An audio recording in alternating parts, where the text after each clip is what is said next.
Hey everybody, it's Jon Meyers from Write Better Together. I'm interrupting the internet to tell you that I just got off the text machine with Stephanie L. Jones, and she posted on her Facebook page, facebook.com/givinggal, this impassioned plea to not let fear stop you from doing things. And it was very moving. And I want all of you to stop what you're doing and go read it. I've reposted it on our Facebook page, facebook.com/write better together now. And then we're getting ready to show you the interview that we did with her. And we didn't bring up her retreat, which is now full. Then why are you talking about it, Jon Meyers?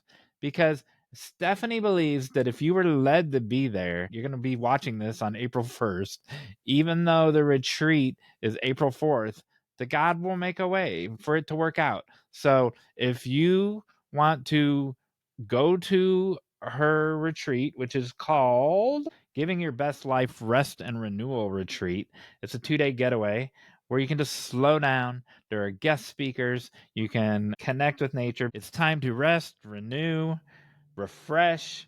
And it's at Camp Lawrence in Valparaiso, Indiana, which if you go to givingyourbestlife.com/retreat, you can see more about, there's schedules on there. You get 5 meals are included in the price. There's all kinds of great things. And it's technically full. So don't let that stop you from reaching out to Stephanie.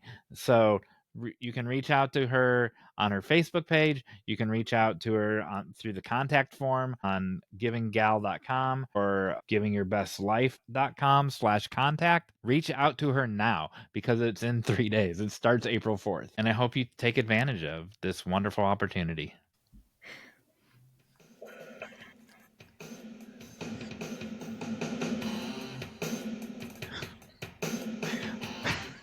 Welcome everybody to Write Better Together. I'm Jon Meyers. Hey, look everybody, it's Emily Brooks. What the heck? Why are there? What? How are there 3 people here? Oh my goodness! Hello, Jon Meyers. Hey. And it's Stephanie L. Jones. Oh my gosh, I remember her. Hello. So what's going on? I don't know. Why? What's going on? Not only is Stephanie our guest today, but she is also going to be our co-host, our co-host.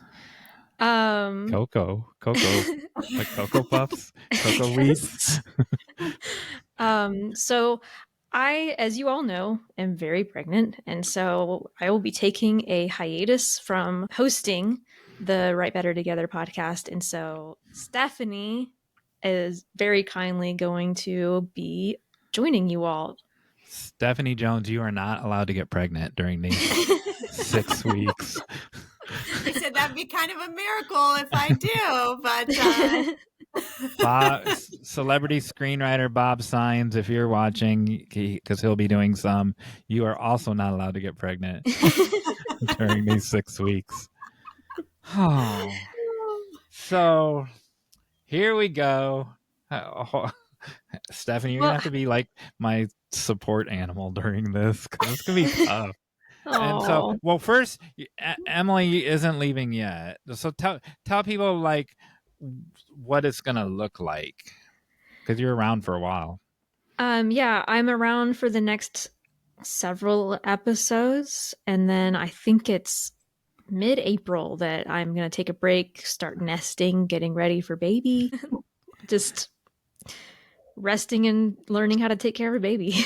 And you're still, we've recorded some things where you're still going to contribute. Yes, so I'll still be in every episode, probably in only like one shirt or a few shirts. And I just learned that you're going to be in a nest. Your baby doesn't have a crib. Apparently. You're actually building a nest for it. What? So I'll be doing Hey Jon Meyers, continuing to do that, doing some intros. I don't like change. I know. Don't take anything negative, Stephanie, towards you at all.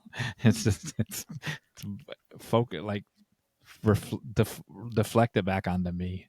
All right, so what are we talking about today? Stephanie Jones, pay attention because this will soon be your job. I know. Take notes. We have quite the list. Oh. And quite the guest, as you all know. We have Stephanie. Who that could be. We're going to have listener responses. Stephanie's going to give you all a call to action. We're going to have a Hey Jon Meyers segment where I teach Jon Meyers something. And then we're going to have the final act where we play a silly game. So we like to build the airplane while we're flying it, as we talked about ever since we actually said that on the first episode. How ironic, is it really ironic? How interesting that this is our 53rd episode. So we went through a year with just the two of us, and I thought it was now our 54th.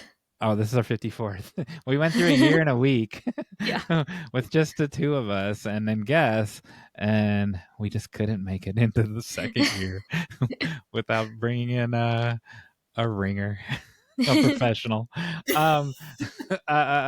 And so we're using viewers, listeners. We're going to actually use this episode to train you how to do one if you want, because we're going to be training Stephanie L. Jones right here in person in front of you. All right, Exciting. there you go. Or scary. It's uncomfortable. Nothing we need to be scary uncomfortable, here. though.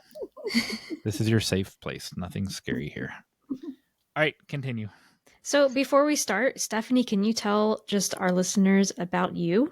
Yes. So, Stephanie, Jesus follower. I'm a wife to a police officer. We've been married for 22 years, and I'm an author of 9 books, and I write in multiple genres, from nonfiction to children's books to right now I'm working on fiction series. I do keynote speaking. I have my own publishing company, so I started publishing other people's books, and I do coaching. Yeah, that's a You little are bit busy. I always say I'd rather be busy than bored, and I appreciated the I don't know if it was the last episode or 2 ago with HH, which she was talking about ADHD. Never been diagnosed, but I'm pretty sure it's like, yeah, I think that's me. I know I'm dyslexic, which she talked about how those two go together. Yeah. And so it's like, yeah, I can get bored easily. So it's like doing a lot of things. It's fun as long as you're finishing. So that's great. And it's all creative. And it sounds like you get to do a lot of things with other people, which is awesome. Yes. And we did have an episode, if you all missed it, with Stephanie and her mentee, where she talks about the mentorship relationship. Yeah. Thank you for that. That was great for Sarah. Yeah. Yeah. It was awesome. Wonderful. So we always start by sharing how we got out of our bubble. Yes. So, Jon Meyers, do you want to start? Oh, I have to start. So, I don't know how to. Out of my bubble, I made it all the way out. I didn't even make it to the mailbox this time. Oh my goodness. I made it to the front porch. So we just finished a webinar, Emily and I did, and while I was preparing for that, so I didn't talk about it while we were doing the webinar. Knock, knock, knock on my front door. No one ever knocks on my front door, so I think it's Girl Scouts selling Girl Scout cookies, and it's not. And it's this guy, a very nice, well-dressed, jovial man. Kind of looked like Burl Ives, kind of maybe, and a little goatee, very clean cut, very pleasant, and he points over to my car in my driveway, and he goes, "Is that your car in my driveway, in your driveway?" And I'm like, "Yeah." And he looked a little suspicious of me, but I'm sure I looked a little bit suspicious of him, because why are you asking about my car? And he goes, "I've driven by your house for 5 or 6 years every day, and I love that car. Do you want to get rid of it?" And I'm like, "No, it's my only car." And he goes, "I really admire that, and I don't know what it was about today that just made me pull in and stop." And I thought I would ask what year, because it's 14 years old. It's not like some special new car or anything. It just looks really nice. It has nice styling, and I'm like, well, it's 14 years old and has 107,000 miles on it. But no, I don't want to sell it. Remember in the when no, it was in the webinar when I talked about telling a story in a specific order. Yeah.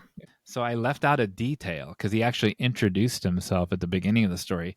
But if I told you the introduction of his name as I unpacked the story for you, it would have ruined the story. So I said, "Now, what did you say your name was?" So now I get to tell you what his name was. And he goes, "I'm Frank Otto," or And I'm like, Otto, are you related to Dr. Peggy Otto? And he goes, yeah, that's my wife. What? And I'm like, oh, well, she was one of my mentors. Um, and tell her hello from Emily Brooks and myself. And I said, hold on a second. So I went and got a book. I got a copy of our book, this book right here, and signed it for him. And I gave it to him. And I said, take this home to Peggy. And then, and so I have a viewer response from Peggy Otto, and I love her. That's so funny. and so she said, Jon Meyers, she emailed me. What a coincidence, huh? Well, first of all, I don't believe in coincidence. I believe that everything happens for a reason. And thank you so much for the copy of your book. I am so pleased for you and Emily. You two are unstoppable. Peggy. Oh, How about that? that's awesome. That's So so funny. So our book got out of its bubble because it went home Yeah. with Dr. Otto's husband, and but I didn't get past the front porch. There you go. I love that. Top that, Stephanie L. Jones. The bubble came for the bubble. I was gonna say the bubble came to you, but that's the yeah, and he got out of his bubble. Yeah. Because he went to a stranger's house and said, "Tell me about your car." It's amazing. It's pretty brave. All right, you got out of your bubble, Stephanie L. Jones.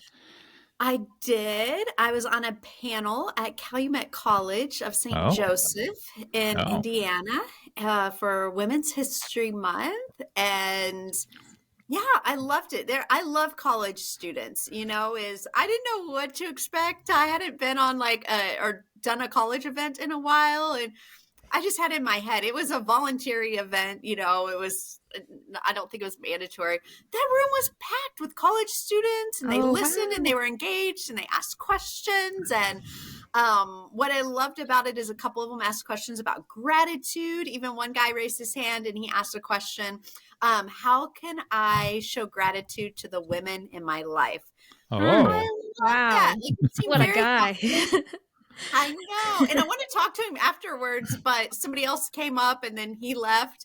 But then there was another young lady who her friend made her come up and talk to me because the young lady that wanted to talk to me is a writer and started writing poetry, and she wanted me to read it, but she was scared. And so her friend's like, no, go talk to her. So I said, we need those good friends that push us outside of our bubble or our comfort zone. And then kind of a follow-up to that is one of the ladies that I was on the panel with, she messaged me afterwards and we went for tea last night. So got out of my bubble again. Amazing. Wow. So I saw some pictures on somewhere online, and it looked packed. Like it was like a full room. Yeah, full room, probably I couldn't see, it was pretty dark towards the back. And the president of the college was like, oh yeah, this will be standing room only. I'm like, really? Wow, nice. So that's always fun, impact more people. And then when you were here with Sarah Vesely, you were preparing her to become a speaker. Mm-hmm. I saw that she was speaking. Yes. And so how did that go? Give us an update. Yeah, she did her first paid keynote speak. Oh, I was sitting in the back of the room, like trying not to cry the whole time. I was so proud of her. And people were coming up to her, and it was an older audience. I would say 60s, 70s, some 50s, some 40s. But, if you looked at it, and she's 19, or she was turning 19 the day after. And they were engaged. She even afterwards, she's like, I saw, somebody that had tears in their eyes. People came up to her and was like, how long have you been speaking? They could not believe this was her first speaking engagement. And I was over the moon. I was proud of her. But, what I really emphasized to her, and I think I put this in a social media post, is afterwards she said something to the effect of like, I did this, like you did this, you helped me do, or you helped me do. She gave me the credit for, I can't remember her wording exactly. And I was like, no, you did this. Like the work and the preparation she put in to get on that stage, to stand in front of me. I mean, she had to stand in front of me and give me her talk every week, and that's awkward to do. I would rather speak in front of 500 people than one person have staring and know that they're giving you feedback. And so thank you for asking. She did fabulous, and she's already got a couple more speaking engagements lined up. So it's so cool to see what God is going to do with her and how he is going to use her. That's great. Let's have her back on your 6th episode. Okay, sounds Yeah. good. All right, so And I am so excited for her and not surprised either, because even just talking to her, you can tell that she is a committed person who works hard and is eloquent. And so that's super exciting. Yeah. I'm proud of her. I said I wanted to say proud mama. I had a lot of people coming up to me like, "Are you her mom?" And I'm like, "No, I'm her mentor, but I'm old enough to be her mother." So you're old enough to be our mother, Emily and I. Oh yeah. Come on. All right.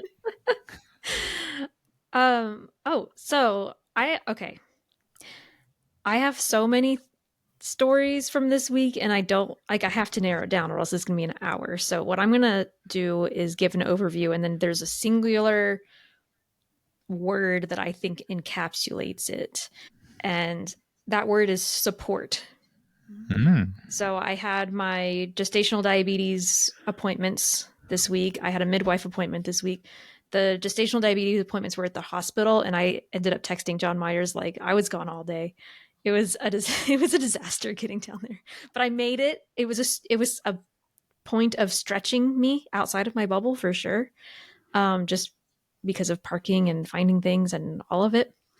But I felt so supported this week because I have had a lot of anxiety about certain symptoms and like, what does this mean? And I just had a lot of support from the medical staff, from the team, and that has been so good. I feel so much better and relieved. Then it was my husband's 33rd birthday, and we had so many people come over and just show him love, and we played games. We had a tournament. If anyone's familiar listening with the game Dice Throne, we had a Dice Throne tournament. It's basically battle Yahtzee. It's very fun. And so you throw dice at each other? That is what that sounds like. It does sound like it, especially with battle Yahtzee. It's a great game. So just felt so supported and so proud of him as well. And then the very next day, which was his actual birthday, we had our first baby shower. And not only did we have a lot of friends there, but the people who put together the baby shower were the choir at our church. Oh. And so we enter the church, and all these ladies come up to talk to us, and we're like, I don't even know everybody's names. They're introducing themselves to me, but all these women decided that they want to support the younger couples at church. And so they're doing this baby shower for us, and they're just pouring us with gifts. And we got just showered with so much love and support and things like, and gifts that we didn't expect. So it's just been a week of feeling support for me personally, but also support for my family, for my baby, for John. And it's been really good. I'm feeling very grateful for the community. That's wonderful. You have some viewer responses besides the one from Dr. Peggy Otto? Yes. So like Jon Meyers was saying earlier, we had a workshop that went so well. Just the engagement that came from it, like it was just really wonderful. And we got a follow-up response from Janice. She's so funny.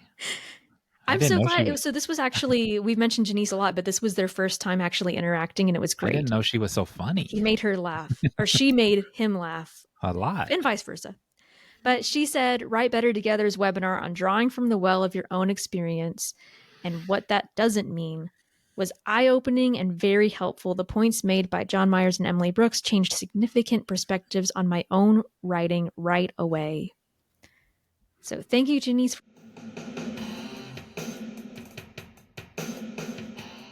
All right. That means that it's time for our discussion. And guess what? I never said what the topic was. Oh my gosh. Stephanie Jones. Learn from my mistakes. You were supposed to say, we have quite the list, quite the guest. It's the guest, and they're talking about this topic. Do not make that mistake on your first episode whenever that comes around. But we're talking about gratitude. Why are we talking about gratitude, Stephanie? Well, I have a book called The Gratitude Challenge. This book right here? This book, yeah. My second book that I wrote. And out of all my books, that's the one you wanted to talk about. And it's cool because I got an update on 2 children's books that'll be coming that, have that same topic. And great. I also have a prayer and gratitude journal. So. But is your copy of that book autographed by Stephanie L. Jones like mine is? In 2 colors? In 2 colors. I can't remember how that happened, but the first color ran out of ink. Oh yeah. That's how it happened. And you were gracious enough because I said I will get you another book. No. And I'm like, I want to have the only 2-colored signature book in existence. So when did the project, the 500 days in a row of gratitude, when did you go, this needs to be a book? Yeah, well, I actually did the 522 days worth of giving, and that was from my first book, The Giving Challenge. But I had started writing out when I was in the police academy. My sister gave me a gratitude journal and basically said, hey, I heard Oprah practices gratitude every day. I thought this would be a cool gift. She gives me a journal. And I did start doing that, just writing out. I did 5 things I was grateful for every year. And I was speaking on the topic of giving. And I just started to see how these 2 things flowed together. The more you give, the more you're grateful. The more you're grateful, you can just be content with what you have. When you're content with what you have, you don't need more. So you can, pivot some of your money. It just was like this cycle. And so then I started incorporating that into the talks that I was giving, not just on giving, but gratitude. And I was speaking in Alaska at a church, and I was telling the audience of here's the book on giving, how to do it and my ideas and my stories. But then I said, go get a gratitude journal, write down. And it was like God shined a light down on the stage and was like, give them a resource, teach them. Don't just tell them go get a journal and it's going to be blank. And I literally paused, grabbed a pen, I had this podium and took a little note. And that really, I sat down and that's what inspired. I had, probably thousands of things that were written in my journal. And when I got home, I just started going through my journal and picking out, some things that I thought, oh, there's a cool story behind that. And I was trying to find a bunch of different things because I think a lot of times when we just think about gratitude, I'll hear people say, oh, I'm grateful for my health. I'm grateful for my friends. I'm grateful for my family. But it really does take being intentional and noticing and pausing and, looking around. And so then it was like, okay, I wrote book number 2. So first of all, get used to me confusing 2 facts and mixing facts with the giving and the gratitude. Because I will say with Emily all the time, I'll be like, remember when guest number 3 said this, and she'll be like, no, guest number 4 said that. And I'm like, so get used to mixing up the facts. But so I love that you said it's more than gratitude. It's intentional gratitude. There was intentionality about it from that moment that light shined down and you took that note on the podium. Yeah, because I do think we as creatives, we get ideas all the time. And I also am very I don't think there's any coincidences, like you said earlier, Jon Meyers. And I think we're called to do certain things, but a lot of times we can ignore that. We can not do anything with it. We can miss opportunities. And not that everything's going to pan out. I'm big on being prayerful and like, hey, is this really something I'm supposed to do? But yeah, I think anything in our writing, you do have to be intentional, from taking it from an idea to starting to write it, to then even, getting it published on the back end. Even a lot of people will start to write and it just never. I meet a lot of people like that at writers' conferences, as they've been writing their book for a decade. And nothing, I don't say that in such a negative way, but there are a lot of blocks when it comes to writing. And so that's why I think I said earlier, I don't know if we were recording, but it's like the power of finishing also is very important in writing. It's funny. So we've said this the past 3 episodes. Well, no, past 2 episodes. So this will be the 3rd time that we've said it. And it was H.H. Rune who said it first. From the movie Robots, see a need, fill a need. And that's what you did. And I love how often that comes up, where as an author you realize these people need this thing and I can give it to them. Like when you said they needed this resource, I can offer that to them. Mm-hmm. And that's generosity as well. Like that's giving. You are giving this gift to these readers. I love to think about our writing as a gift. Mm-hmm. And it's just a perfect example of that.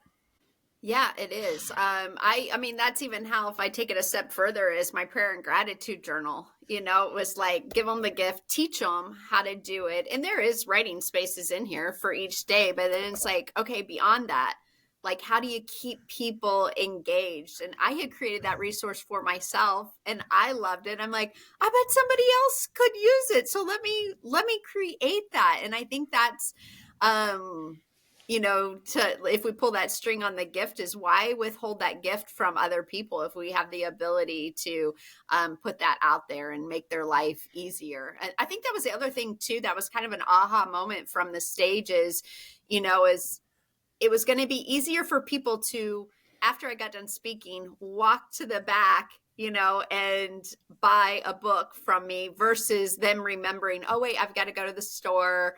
Did Stephanie tell me to, there were some barriers there, but it's like, if you have a resource, they just have to walk out. And most of those people are going to stop and talk to you anyways and have a conversation. So it's kind of eliminating that barrier for them also.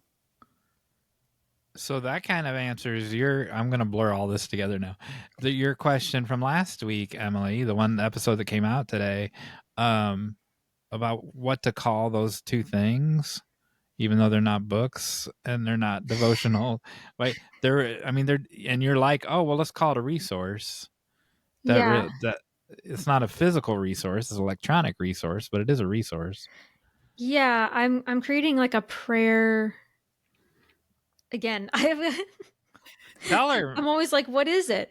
It's a devotional. I think I'm going to make it like a week, like a 6-week kind of thing. Like you have a reading and then you have exercises to complete. So it's not a daily devotional, but that's kind of how I'm thinking about structuring it. But I was like, I don't know what to call this because it's kind of like a collection of essays on prayer, but I want to give them something to do with it, like exercises. So, and it's short. So it's not even like a full length book. It's just a resource.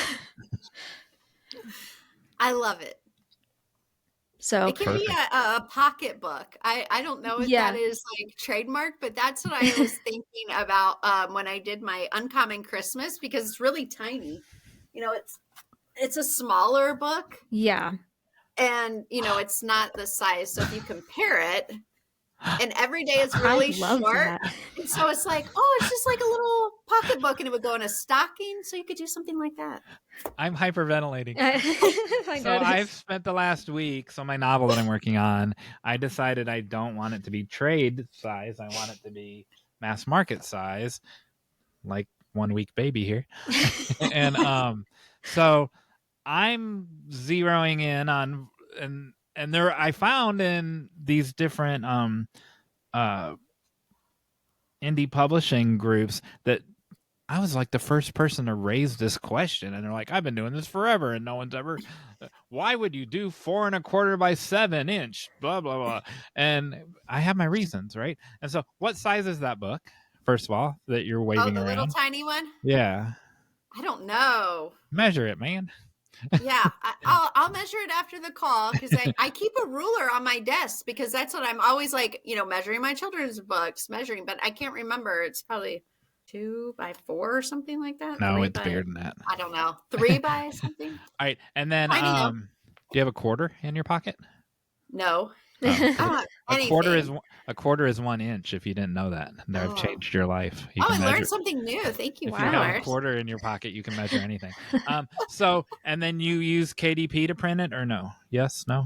Yes, I use KDP for this one. Yep. So tell our viewers, listeners, including myself, were there challenges not doing a 9x6 or a 8x5? Were there any challenges you had to do by using that smaller trim size? Not that I recall. Awesome. No, because they have different, they have quite a few different trim sizes that you can select. That is one thing that I recommend to people is when you're wanting to do a non-standard trim size is go into KDP first and look at like what the recommended trim sizes are. Like I just had this happen with a children's book I'm working on with a client is mine are like 8.5 by 8.5. And I think KDP has like 6 standard sizes. And so I always steer people to like go with what they have as a standard size, because I think if you're outside of some of the standard sizes, then you might start having some hiccups, but I don't remember any challenges with this one. And I did that, and I had so many people, online know-it-alls, that say they don't do that size. I'm asking the question because I've already confirmed they do that size, and I want to know if any of you have actually done that size. I will tell you though, here's a lesson, and maybe they will change it. But if you select your size and you save it, you cannot go back and change your size in KDP. You cannot even like message help support. So I had a virtual assistant one time with, I think, my prayer and gratitude, and did it a different size, and it was the wrong size. So you've got a white at the top of every print. Well, then KDP kicks it back because your file has the white, but then they won't let you change the size. So I tell people like, check that size multiple times, make sure your file size matches, because if not, you really have to create a whole other, whole new book within it. It's a pain. So one last question on this. Yeah. Look how this took a turn for what we weren't intending. I am exhibiting gratitude for having you as a resource, Stephanie L. Jones, to answer my question. So someone told me if I pick not 9x6 or not 8x5, that it couldn't have expanded distribution. And I don't think that's true. I don't think that's true either, because I feel like my books have expanded distribution. Yeah, okay. I would have to look it up, but I don't feel like that's true. All right.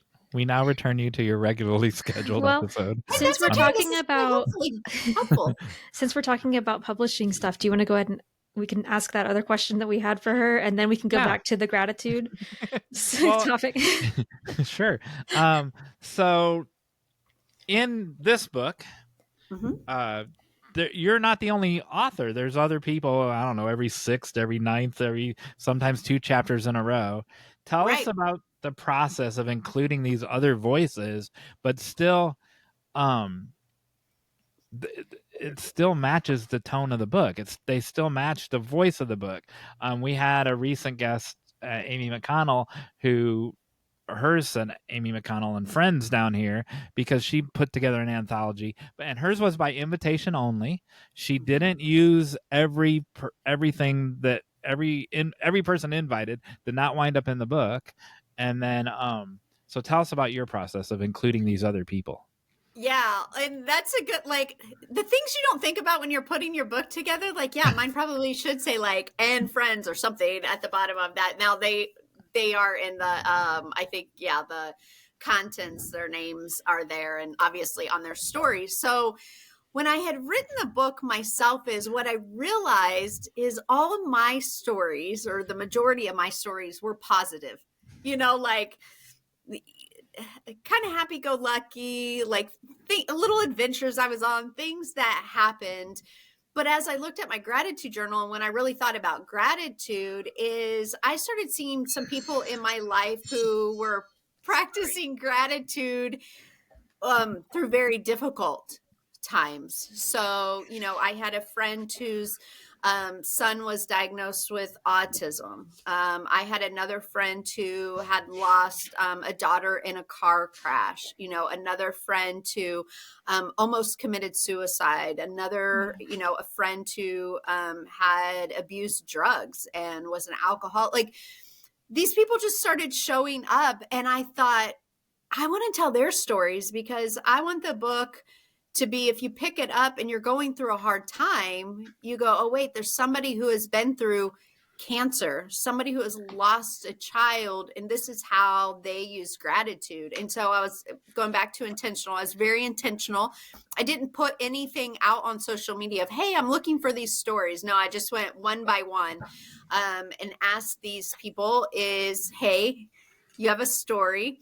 And a couple of really interesting things happened when I did that. And so that's how I got their stories. And then because I am the publisher, is I just created a contract. So, they don't get any payment for it. I think they got a couple of copies of the book, and just making sure that you cover all your bases. So if something happened down the line or whatever. But yeah, so that's how there are extra stories that are not mine, but I know everybody's that's in the book. That's And such a thoughtful way of Go ahead. including. I just love that you recognized you need more variety here, more stories to tell.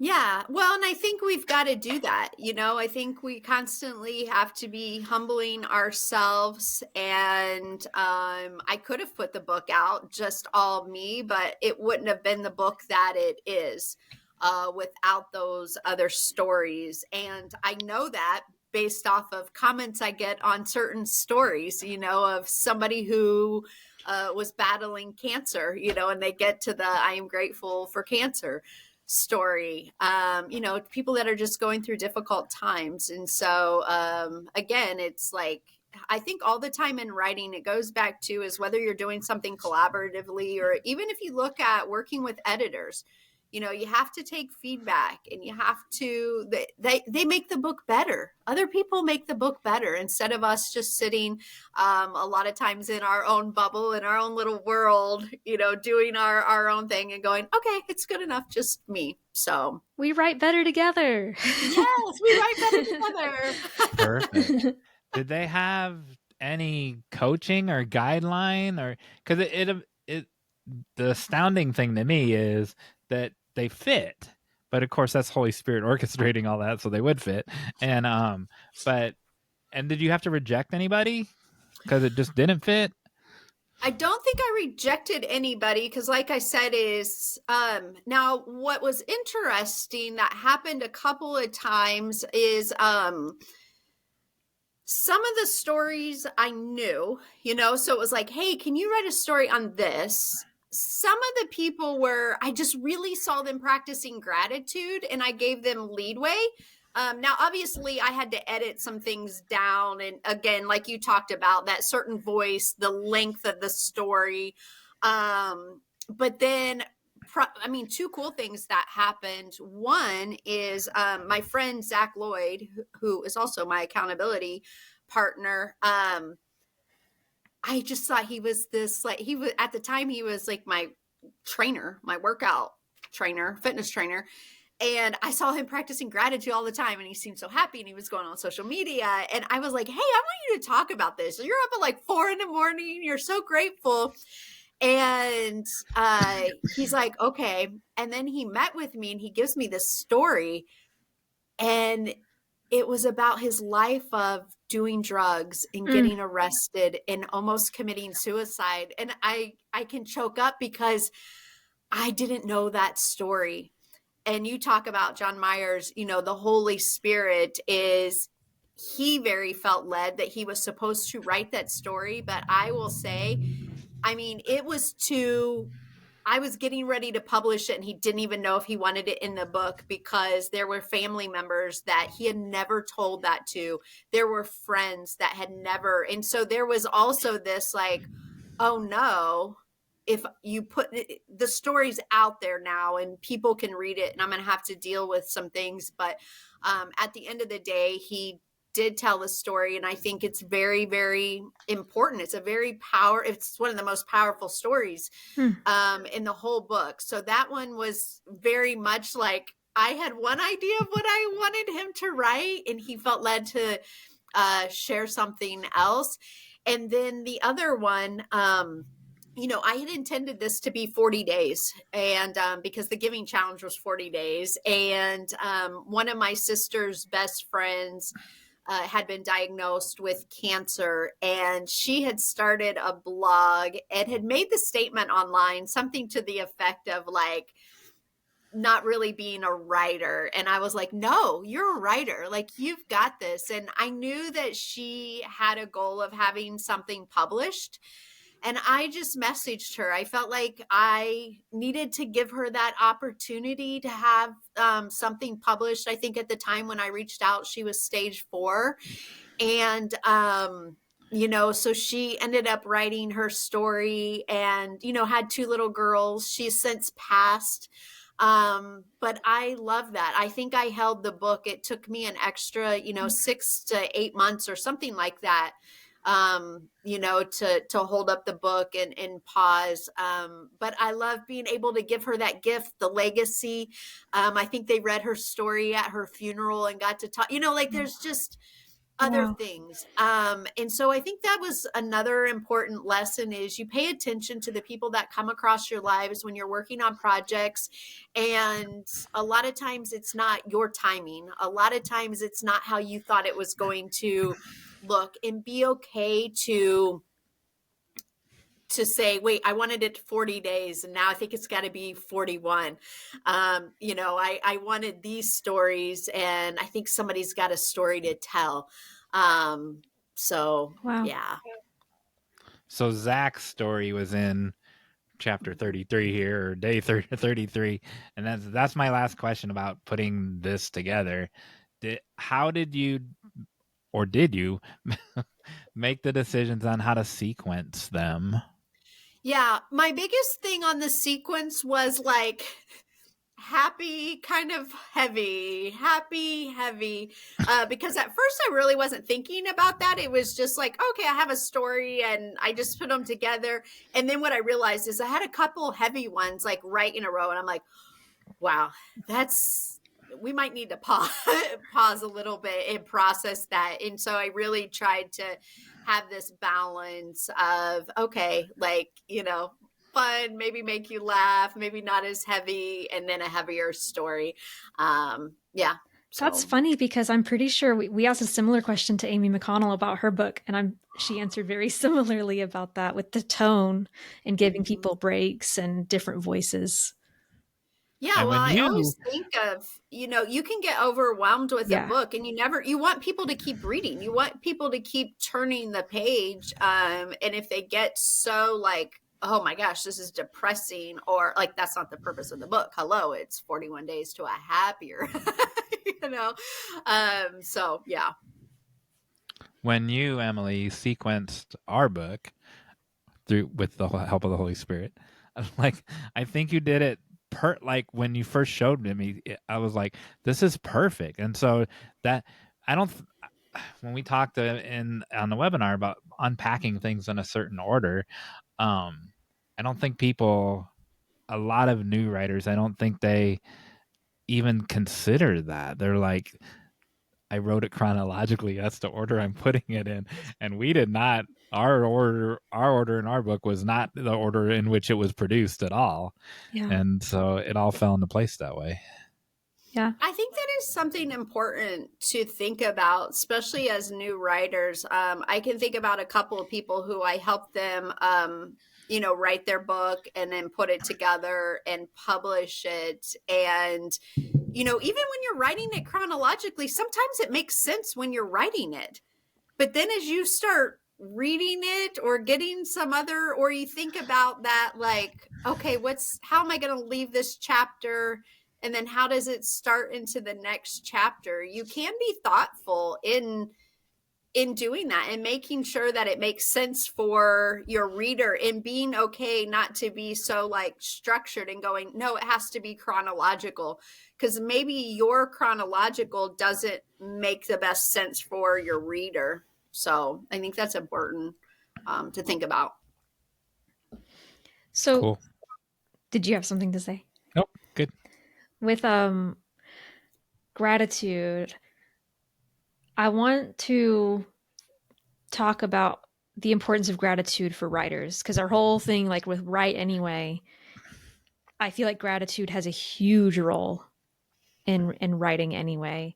One of the first example that comes to my mind, and then I'll let you all share, is when Kirsten Modulin said how grateful she was for her readers, and that she actively chooses to show gratitude to her readers, knowing, as we always say, I couldn't have done it without you, right?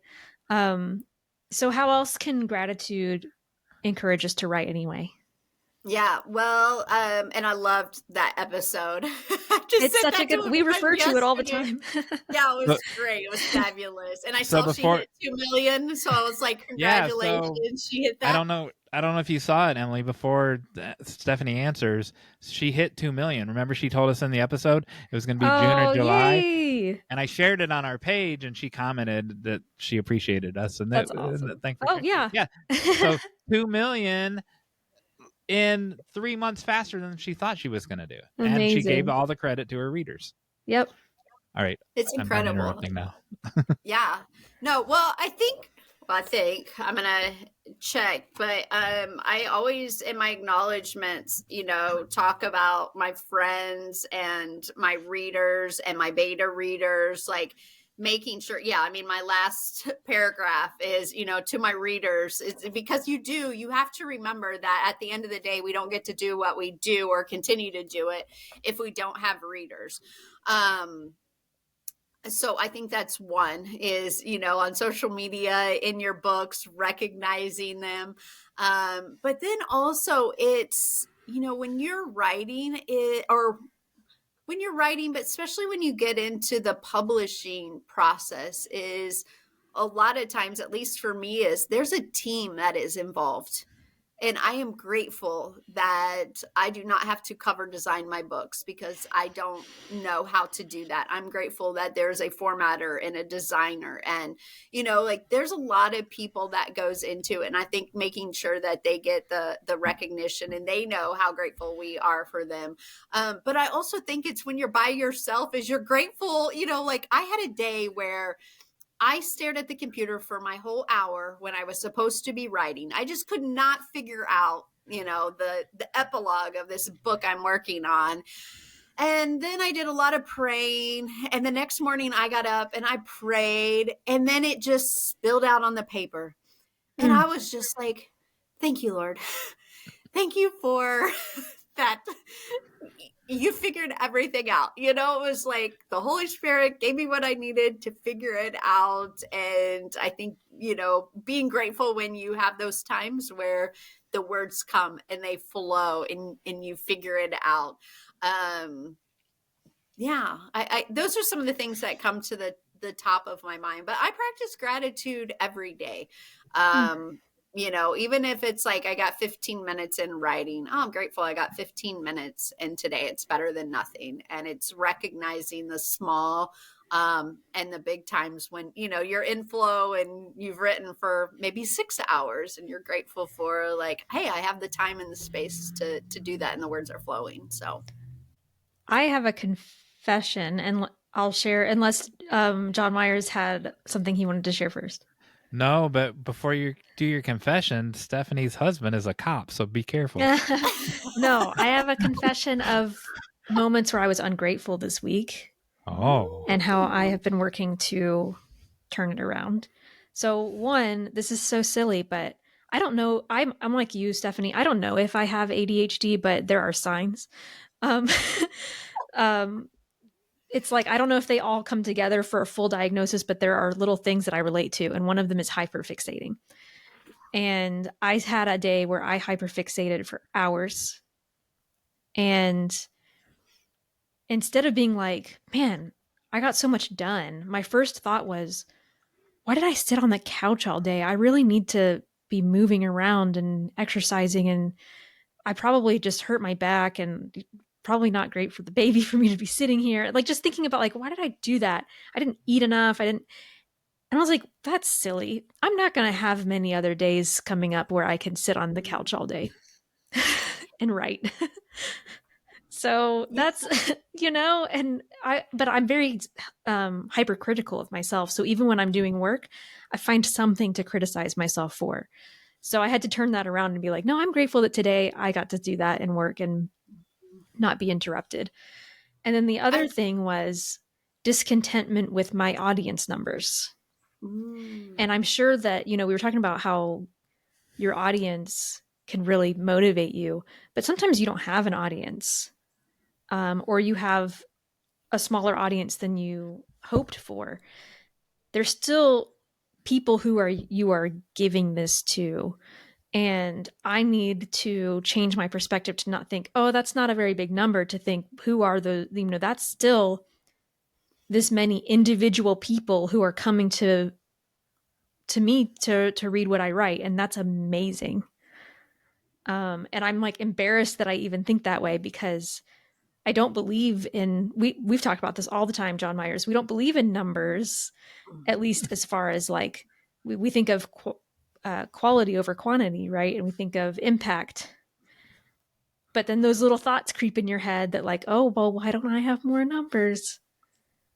So I've had to work around that and be like, I am grateful for each individual who has put their time into reading what I write.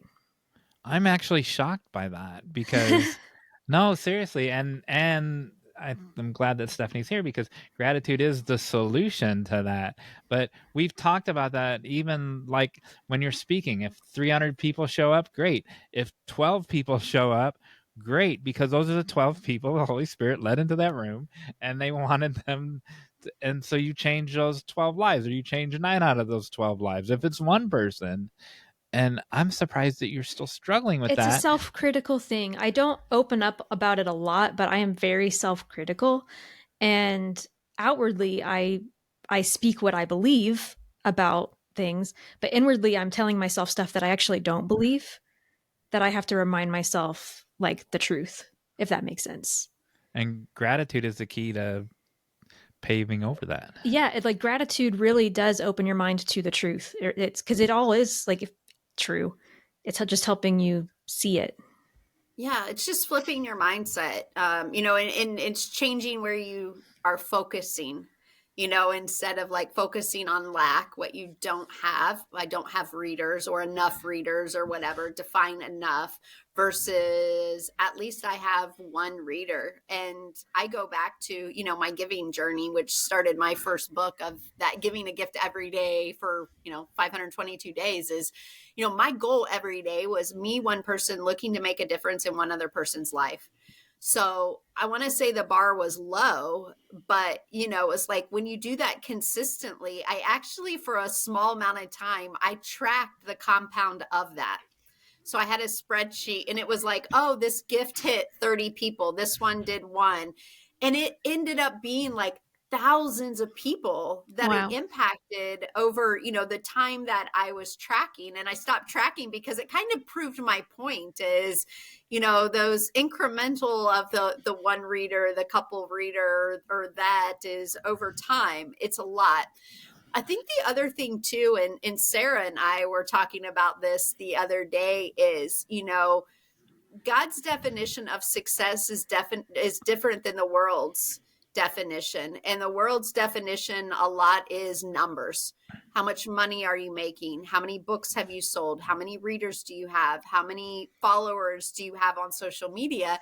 And sweet Sarah, even though she's young, she is wise. She said, Stephanie, remember, Jesus only had 12 disciples and he changed the world. Oh. And it was like, that gut punched me, because it was like, oh yeah, like he didn't need he had 12, and look what they went out and did. So Wow. it's just like a good reminder. I love that so much. She is so smart. I know She she is. is. She's wise beyond her years. I'm always learning from her. We should The have her other book in the thing, show notes again too. Just the Jesus is you, it's you. That's going to be in the show notes. sure. The other thing is that when you fixate on the number, on like how many, I still have no idea, and intentionally, how many copies of our book that we sold. I know, how many hundreds of dollars that you get, and but even then, I don't want to know that. But I don't know. I've never divided it by whatever, and to try to figure that out. But people will ask me all the time, and it it devalues the one person. Like, so when you focus on, hey, I sold 300 books this month, it devalues the month, that one person that got it and it changed their life in some other month, that one person. If you focus on those 300 who you're never going to know and never going to meet, you're going to know 5 of them that give you a review. It devalues the one person that bought it last month or whatever. Don't devalue the single one person. Yeah. I think too it goes back of what's your goals in writing, because obviously we just were celebrating Kirsten and her 2,050 books, and that's amazing also, and so I do think there's a balance, and is it a business, and there's a bunch of stuff that goes into it, but I think there is so much importance of, is you're always making an impact, and especially if you have your good intentions in what you're writing, and to focus on that, especially if your numbers aren't where the world says they should be. But even with Kirsten, she said it, that if book 28 only sells one and it's Right. $4, who cares? Because there's all these other ones. So all those ones add up. Right. Yeah. All those $4 add up. Do you have a call to action for our listeners? I do. And it should be something about gratitude. I would love people. I'm just going to start out like 7 days, okay? Like not 41, not 40, just 7 days. Take the next week, and I recommend people do it in the morning because it does start you off on the right foot, but then you kind of got to pay attention throughout the day. So you can do it in the evening, but I like to pay attention throughout the day. And then it's like that next morning, reflecting back a little bit on the previous day, is write out 3 to 5 things that you're grateful for, and do it like pen and paper. There's just something powerful about the pen and paper. And, I'm not even big on, I have some people say, oh, I do it on my phone. I'm like, no, do pen and paper. I don't know. It's powerful. The other thing too is if you can do that, longer than 7 days, that's why I kind of have my 40, 41 days, is when you're having those hard days or you're going through a difficult time, you can pull that out and go, oh, okay, like life's crappy right now, or today is a hard day, but look at all the things I have to be grateful for. And now it becomes this like living tool that you can keep adding to, but then you also can use it when you're having rough times.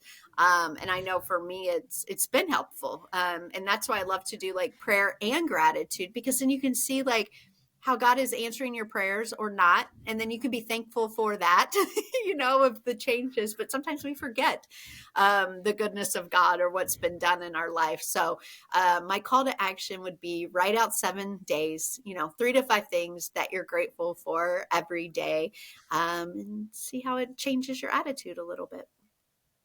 I love it. So Stephanie, this is what you're going to have to say. Take notes, Listeners, Stephanie. let us know if you do that challenge and how it goes. You can respond in our show notes. What the show notes for this episode, which you can find at writebettertogether.com/podcast. You could respond in the YouTube comments or in the comments on Facebook, X, or Instagram when we share this episode. And Stephanie will be around to comment about it, comment upon it in the future. Yeah.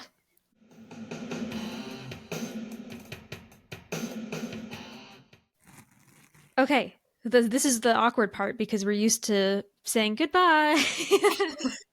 But we're going to And I'm stick still here. around. Just hop right into it. You ready for you ready? Yeah. All right. Hey, Jon Meyers. Yeah. I'm going to teach you something, maybe. Wow. And I've been struggling to come up with a question for this to ask you for this one. Maybe Stephanie can help you come up with the question. So Here, I won't listen. It's the question gives it away. I can't think of a way to ask the question that doesn't give it away. Put it in the hypothetical.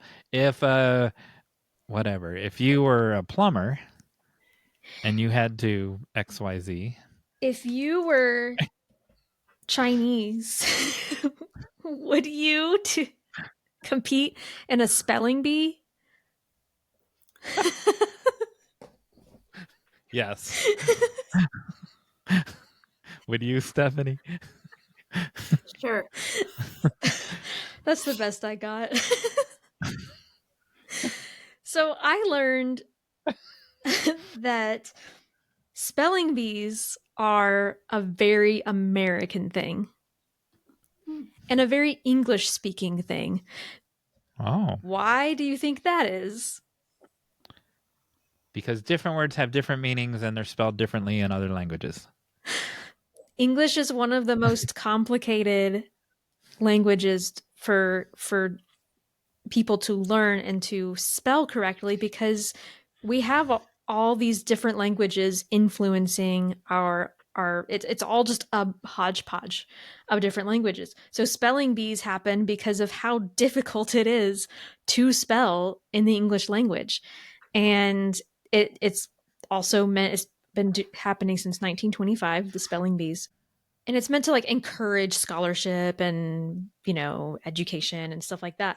But this is really not something that happens in other countries, especially non-English speaking countries. However, where they do have spelling bees in these countries, they're spelling English. They're spelling in the English language because of how challenging it is. So they have some in Africa, for instance, where they may have a spelling bee that encourages people to learn English.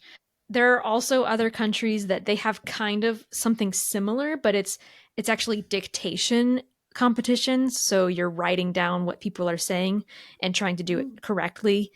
They also, in China, because they write with symbols, it can be very difficult. So it's not speaking the spelling, it's actually drawing out the symbols. And they actually have the language has a lot of symbols that aren't just used in everyday language. And so these people who are in these competitions are also learning all of those symbols that aren't normally, or like words and stuff that aren't normally used. There you go. Spelling bees are mostly an American phenomenon because of how complicated English is. I didn't understand the part about the symbols. So they're using. I said the word symbols. It's really like, I think you would say characters, but like, in Chinese, they're writing. It's like lines and dots and stuff, isn't it? I mean, I guess every language has its own alphabet, but theirs is like a word is like multiple characters put together. And so it's a very complex thing to study. So they're not vocally doing spelling, they are like physically writing it, and they're doing it often with dictation. So somebody's talking and they're trying to get it accurate. And one symbol could mean a whole word. It could mean gratitude, just one cluster of I believe so, dots. If I remember correctly. Or it could I think sometimes the character, like, it could be a full phrase, depending. Yeah. So, like in the beginning. Yeah. Yeah. A bear sheet could represent in the beginning. If you'd like to know more, now teach her this part. Okay, this is the next thing. If you'd like to know more about the complicated system of the English language, then you can subscribe to our podcast wherever you're listening. We'd also love for you all to write a review so that other people can find us. We love sharing those as well. You can also subscribe to our newsletter if you go to writebettertogether.com. And on that first homepage, there is a sign up where you can subscribe to receive updates when we share new episodes, updates for webinars, occasional discounts. And then if you really want to get a lot out of Write Better Together, you can become a Patreon supporter by going to Patreon, Write Better Together, and supporting us there for bonus content. Awesome. What if you want to know some reasons why your kid is crying? This will go away, Stephanie, when you don't need to know why a baby's crying. when assuming you don't get pregnant during the 6 weeks that you're hosting the show, co-hosting the show. This will go away when Arthur Lewis pops out. This week, T-Rex mouth wasn't big enough to swallow the Lego head. Oh my goodness. He's big enough to step on Bob's signs, but he was not big enough to engulf the Lego man's head in his mouth. No, I would cry too. Yeah. Now what?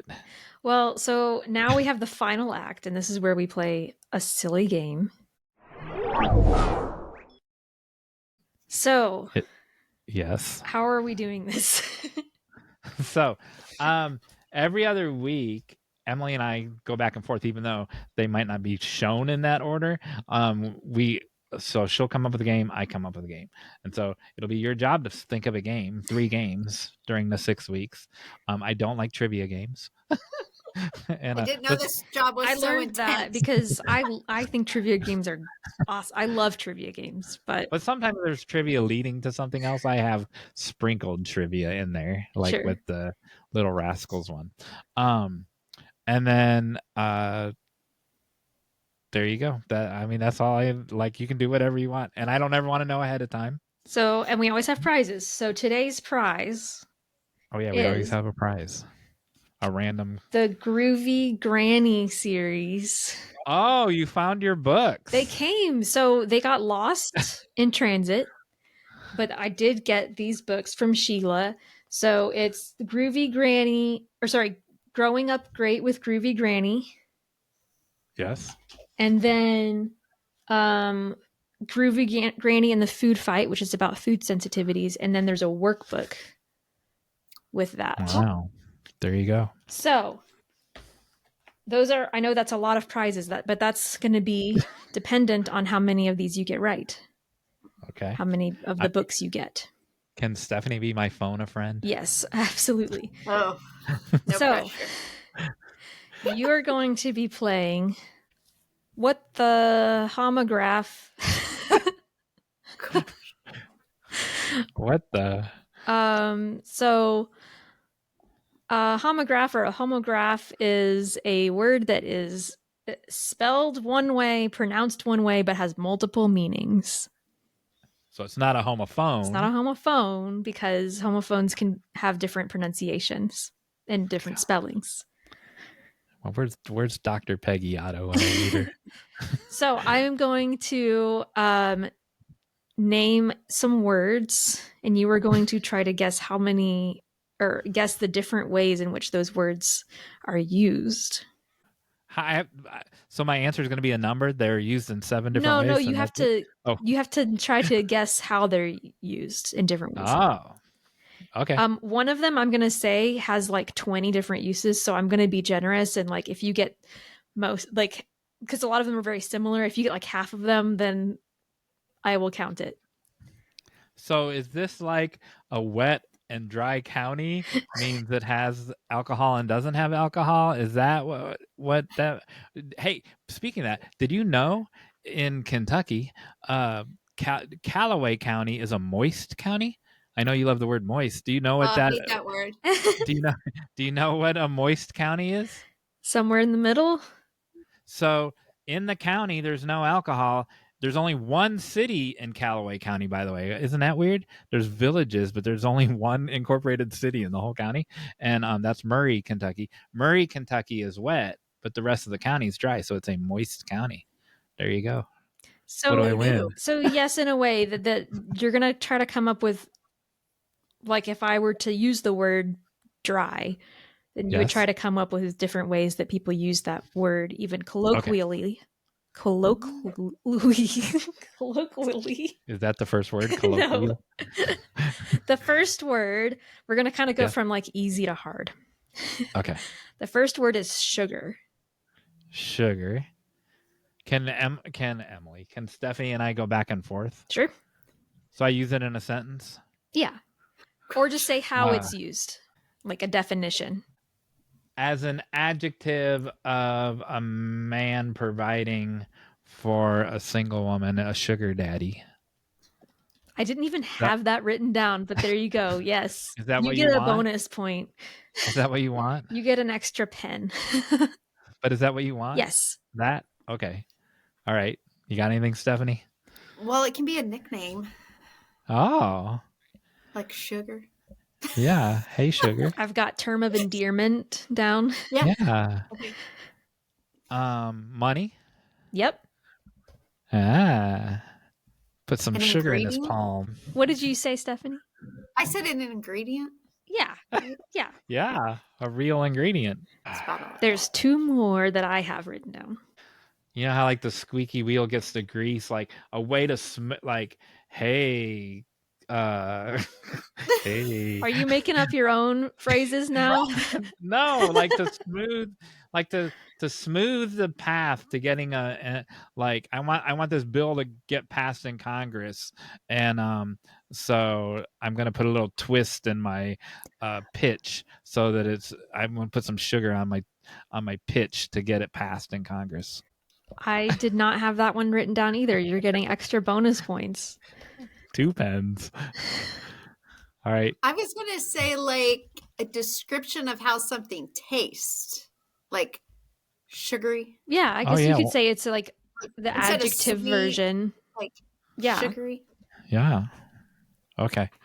I think we're done with that one. Well, there's two more that are not. Give them to us. Okay. Can we have clues to what they are? One of them is similar to money, but it's a different kind of item that they might call sugar discreetly if they were selling it on the streets. That's not this kind of show. This is a family-friendly show. I'm not saying we're using them or promoting them. Okay. You don't have to say it. We know what you know what I'm talking about. The other one has to do if somebody goes to their sugar daddy and says, "Give me some sugar." Yeah, that's true. We're trying to make sure Stephanie doesn't get pregnant during the next 6 weeks. What are you talking about this stuff? What kind of show is this? All right, here's the second word. I might not go through all of these for the sake of time, but here's the second word. Pop. Coca-Cola. Pepsi is pop. You mean soda. I was going to say pop. You mean soda. I'm from Stephanie Jones' world where I grew up. That's what we call it, pop. I would say a sound. Pop can be a sound. He popped his back open, whatever he popped a blister open, a break in I don't know, in a physical body. Oh, well, I just have like to burst something, but if you want to say like specifically for physical, that's fine. Well, it can be another name for yeah. For like dad pop or grandpa pop. Yep. Right? Yeah. And how many does this one have? This one has 6 more. Oh my goodness. Gosh, I can't think of 6 more. Can you? No, the only other thing I can think of is like, if you pop your knee or you pop your ankle or you pop your knuckle. Oh. Like that's different than popping a blister. That's fair. I don't have that written down, but yeah. I believe in a TikTok dance, there's a pop. There's a dance, movement that's a pop. Mm-hmm. Oh, isn't it music too? Pop music. Oh, pop music. Yep. Thank you. Very good. Oh, I got another one. Go. Like a pop of color. Ooh, that's really good. See, you guys are coming up with ones that I don't even have written down. And by you guys, you mean Stephanie. No, you did too. So I feel like even if you don't get the other ones, like you basically got the same amount. All right, what's the other one? Queen of Pop. Oh, like, you pop in on Yep, somebody. that's Oh. one. Just like Mr. Dr. I Otto's can't- husband. Yes. Yeah, Popped in on me. popped in on you. Are there other foods that are related? Oh, like a fudge pop. Yep. Oh, An ice cream pop. popsicle. Yeah. Pop Yeah. rocks. Pop tarts. Now we're just naming Yeah. food. Pop it in the toaster, right? Like you pop Oh, something that's in. good. Oh. That's really good. Mhm. Dang. No Man, wonder you she's guys, gonna. this is better No wonder than she's gonna co-host. what I had written down. So, do you want me to tell you some of them? The last two are hard. Go for Can it. we have clues? I hate when you just give us. Oh, Okay, pop so one of culture? them it has to Oh, do. pop culture. She said. Oh. Yep. Y'all are just getting the bonuses all over the We have place. so many pens. I had actually, well, the reason why this one's hard is because I'd never even heard of it. But it's Okay. slang for selling something. Dude, this is not that kind of show. What do you keep It's dragging not us down that. into the It's gutter? not that kind of selling. I'll say if you don't know it, I don't know it. So Yeah, I don't know this one. So there's slang for like if you're gonna pawn something, you might say like I popped my watch, like I pawned it. Never heard of that one. And then there's another one Yeah. that has to do with like it's similar to like pop you said like pop it in the toaster. You might pop something else. microwave. Pop off. Pop a pill. Pop a pill. Yep. All right, y'all got even more on that one than I had written down. That was quite a bit of acting. Okay, do you want one more or I want one more. do you I don't want know the if easier Stephanie one does. or the one that has like 20? I want the one that has 20. Do you want to see how many you can get? Yes, of course. Okay, the last one is fix. Why did I say the one with 20? All right. The fix is in, man. Like, Stephanie's husband's a cop, so don't confess to any crimes, but the fix isn't like we have it where, do you know what I'm talking about, Stephanie? Are you both? All right. So she Yes. knows. Emily looks so like, what are you talking about? Like, when you got something rigged so that it's gonna come off in your favor. The fix is in. It's the yes. Like I'm gonna fix this baseball game. Yeah. Yeah. Yes, that is one of them. Yeah. Oh, that's the most important one. Repair. Repair. That's the easiest one. Mm-hmm. Feel like if you fixate on something, focus on it. I fix my eyes on that document. Yeah. And similarly, I'm going to give you the ones that are like really similar is like if you're preserving something into a preserved state, like it's fixed in place. Why did you give us that one? Because that was basically the same thing that you said, but I was just giving you another way of putting it. I wanted to guess for 3 hours. I know, I'm sure the audience does too. A computer fix. But we talked about repair. Oh. So don't just name 100 ways of repairing something. Geez, I didn't know there were all these rules. This is a hard one. Yeah. Give us a clue. There's some that are similar that have to do with like preparing or arranging things. So at the art gallery, I took this portrait and fixed it in place. Yeah. You can fix dinner. Oh, that's a great one. Exactly. Yeah. So you can arrange or like set up something like I'll fix you dinner. I'll fix you a cup of tea. I'll fix you your room. I'll fix up your room. Yeah. I need my fix of sugar. Yep. That's one. You can fix other things up as well. Oh, fix women up with a man. Yep. Or men with a woman. Yep. I don't know why I put it in that order. Matchmaking. Fix your hair, fix your outfit. Mm-hmm. Oh. Yep. That's repairing. You can't say that when it's repairing your outfit. You're not fixing your hair because it's broken. You're fixing your hair. Speak for yourself. There are some ways that fix is used as a noun. Oh, a quick fix. Ooh, that's actually really good. Yeah. Yay, I did something right. Another noun. Like fixer. But that's with an ER. You know what a fixer is? Mm-mm. No, what's a fixer? Like they're in Washington, D.C. a lot.